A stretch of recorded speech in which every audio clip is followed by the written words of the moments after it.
New at 5:30, the Bakersfield Fire Department has released the tape of a dramatic 911 call. You can hear a dispatcher begging a nurse to perform CPR on a woman who collapsed. That nurse refused, citing a policy at one of Kern's most prestigious retirement communities that forbids employees from even trying to perform CPR. The patient died, did not have a do not resuscitate order. 17's Kelsey Thomas has been working on this story for 2 days. She joins us now with what she's discovered so far. Jim, in the 7-minute call, you hear Tracy Halverson, the dispatcher, repeatedly plead with the Glenwood Gardens nurse to start CPR. The nurse repeatedly refuses, even when Halverson tells her the patient will die without help. She asks the nurse to find anyone, a passerby or a gardener, who will help. The nurse refuses. It's all part of Glenwood Gardens' policy against CPR. Fire Department, what's the address for your emergency, please?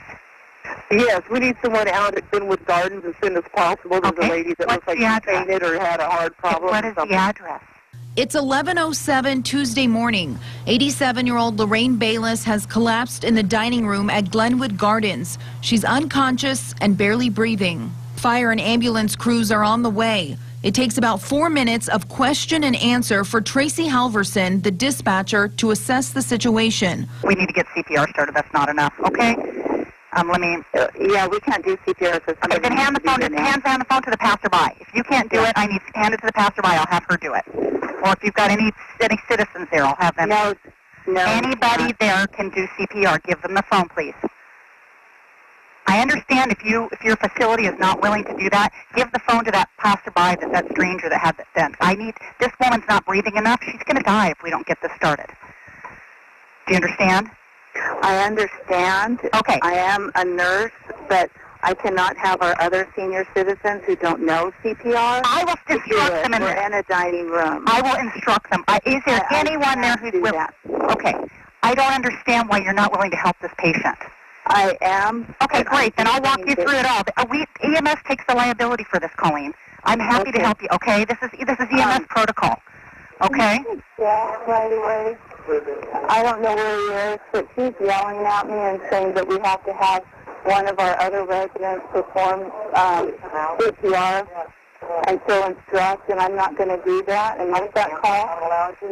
Colleen, is there anybody that works there that's willing to do it? We can't. Are we just going to wait? We're going to let this lady die? Well, that's why we're calling 911. We can't wait. She can't wait right now. She is stopping breathing. She can't wait for them to get there. A little more than 5 minutes into the call, Bayless remains untouched, barely breathing on the dining room floor. He's saying we don't, so you can talk to my boss, and I'm... Okay. I don't know. They're refusing CPR. They're going to let her die. By the facility, yeah. When will the fire department be here? When will the... They're coming as quick. They've been on the way all this time, but we can't wait. This lady's going to die. Yeah.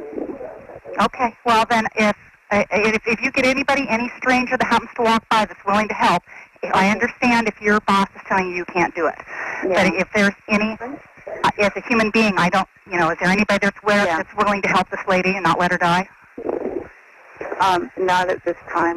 A little more than 7 minutes after Glenwood Gardens dialed 911, Bayless is taken in an ambulance to Mercy Hospital Southwest, where she later died. We went to Glenwood Gardens yesterday and asked why the staff refused to even try to resuscitate Bayless. Jeffrey Toomer, the executive director, told me it is the policy of Glenwood Gardens that staff does not attempt CPR. He said the policy is in place because it's not a nursing facility, it's an independent living facility, and there are no nurses on staff to provide assistance, and residents are made aware of this when they move into the building.